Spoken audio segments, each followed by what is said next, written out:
Hello, this is Heather Hoffman, and I have a bright tropical theme card today with some fun, fresh colors and a little bit of a trick to suspend some glitter inside a glossy, giving that frosty look to that lemonade bottle on this image.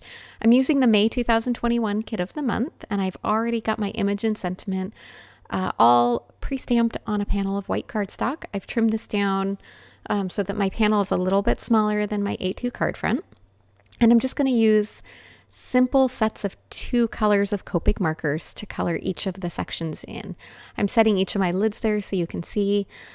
These are really intricate, detailed images, so you don't have to spend a lot of time and effort shading and adding those shadows.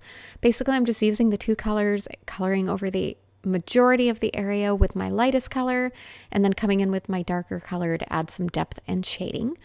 The great thing about this is it makes the coloring really easy. It really doesn't take much effort.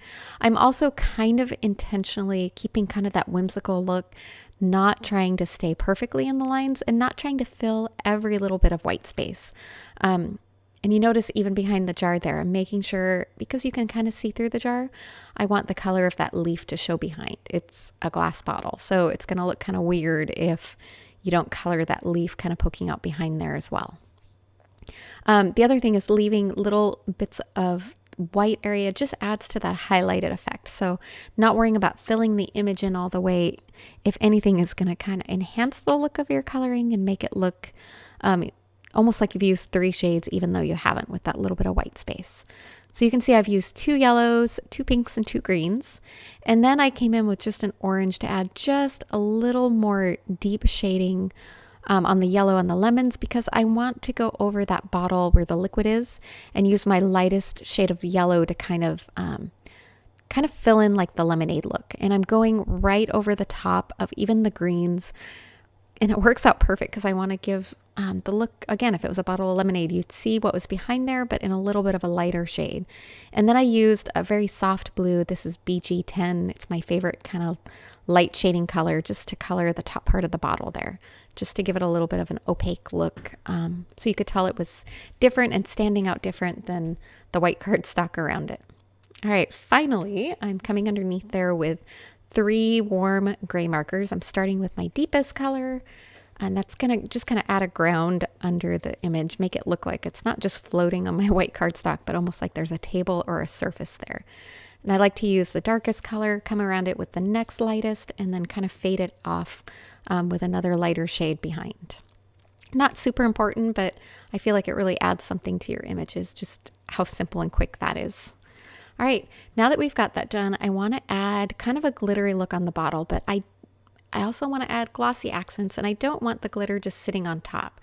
So this is where that trick's going to come in. First of all, I am going to adhere it to my panel of pattern paper because this is going to add a little extra stability while that glossy accent dries. So I'm going to go ahead and adhere that in place. And then I'm going to use a Zig 2-way glue pen over the bottle. And what this is going to do is give me something to adhere that glitter down to so it sticks to the surface of the bottle. Then I can put the glossy accents over the top, and that glitter is going to stay under the surface instead of using the glossy accents to adhere the glitter to begin with. So I'm going to sprinkle that glitter on, just using a panel of or piece of white paper to catch the excess and put it back in my bottle instead of pouring a ton over, because I don't want a huge amount. I just wanted a little bit of a glittery look to that.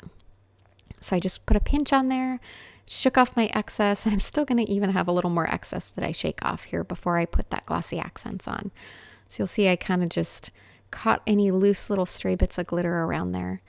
Now my glossy accents bottle has a detail tip. You don't have to do this, but I do like how it gives me a little better way of kind of getting around to the very edges of something when I'm trying to fill it in. So I'm being careful not to touch the tip of that detail onto the glitter because I don't want to scrape it up off of there.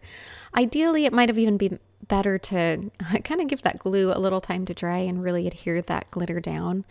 I'm kind of going at it quickly before it's had time to dry. I just kind of counted on it, holding it down enough to work, and it did. It worked fine. But if you want to be a little safer, you could let that glue and the glitter dry, 10-15 minutes, not even a massive amount of time, and then come over it with your glossy accents. I'm going to skip ahead a little bit there as I finish that off, just kind of going around the edges and then floating and filling in the rest of that bottle. Then I'll move my glossy accents bottle and give you a little closer look.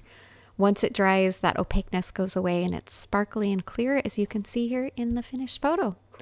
All right, thanks so much for coming by today. I hope you enjoyed and have a wonderful day.